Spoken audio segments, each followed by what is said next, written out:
नमस्कार, मी रुपाली घुगे व्लॉग या आपल्या यूट्यूब चॅनलवर सर्वांचे स्वागत। आज आपण तांदळाच्या उकडीचे मोदक कशा पद्धतीने बनवायचे हे पाहणार आहोत। त्यासाठी काय साहित्य लागणार आहे, अर्धी वाटी खोबरं, अर्धी वाटी गूळ, त्यानंतर दूध, थोडंसं तूप, मीठ, खसखस, इलायची आणि आवडीनुसार ड्रायफ्रुट्स घ्यायचे आहेत। तांदळाची पिठी आणि पाणी एवढे साहित्य लागणार आहे। कढईमध्ये तूप टाकून घ्यायचे आहे। तूप गरम झाल्यावर खोबरं टाकून घ्यायचे आहे। खोबरं तुपामध्ये व्यवस्थित परतवून घ्यायचं आहे आणि त्यामध्ये गूळ टाकून घ्यायचा आहे। खोबरं आणि गूळ व्यवस्थित मिक्स करून घ्यायचा आहे। नंतर त्यामध्ये खसखस टाकून घ्यायची आहे। खसखस मिक्स झाल्यावर इलायची आणि ड्रायफ्रुट्स टाकून परतवून घ्यायचे आहे। सारण तयार झाले ते प्लेटमध्ये काढून घ्यायचे।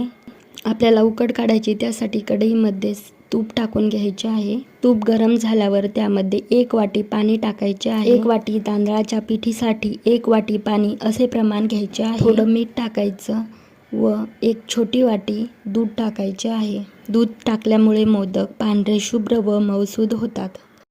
पाण्याला उकळी आल्यावर त्यामध्ये आपल्याला तांदळाचे पीठ टाकायचे आहे व एकजीव मिक्स करून घ्यायचे आहे।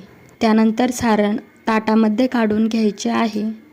हे पीठ एकजीव मळून घ्यायचे आहे। त्यामध्ये आपण तुपाचे बोट घेऊ शकतो, त्यामुळे पीठ हाताला किंवा ताटाला चिटकणार नाही। पीठ तयार झाले आहे तर मोदक बनवायला करूया सुरुवात। साच्याला तूप लावून घ्यायचे आहे। पिठाचा एक छोटा गोळा हातावर नरम करून घ्यायचा आहे व तो नंतर साच्यामध्ये व्यवस्थित भरून घ्यायचा आहे। साच्यामध्ये पीठ सर्व बाजूनी व्यवस्थित सेट करून घ्यायचं आहे। त्यासाठी तुम्ही पाण्यामध्ये बोट बुडवून घेऊ शकता, म्हणजे पीठ हाताला चिटकणार नाही। त्यानंतर सारण भरायचे आहे। सारण जर वर येत असेल तर बोटाने प्रेस करून घ्यायचे आहे। कणकेचा एक छोटा गोळा घेऊन मोदक तयार करायचा आहे। बघू शकता अशा पद्धतीने मोदक तयार झालेला आहे। या पद्धतीने मी सर्व मोदक तयार करून घेते। असे मोदक तयार झाले आहेत। आता आपल्याला उकड काढायची आहे। त्यासाठी पातेल्याच्या तळाशी पाणी टाकले होते, त्यावर जाळी ठेवलेली आहे, त्यावर केळीचे पान ठेवले आहे आणि त्यावर सर्व मोदक ठेवून घेत आहे।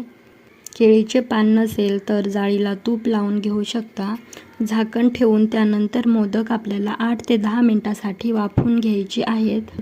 अशा अगदी छान पद्धतीने आपले मोदक तयार झालेले आहेत। तर तुम्हाला तांदळाच्या उकडीच्या मोदकाची रेसिपी कशी वाटली हे कमेंटमध्ये सांगा। व्हिडिओ आवडल्यास व्हिडिओला लाईक करा, शेअर करा आणि चॅनलला सबस्क्राईब करा। बेल आयकॉन या बटनावर क्लिक करा, म्हणजे येणाऱ्या नवीन व्हिडिओची नोटिफिकेशन सर्वात अगोदर तुम्हाला मिळेल।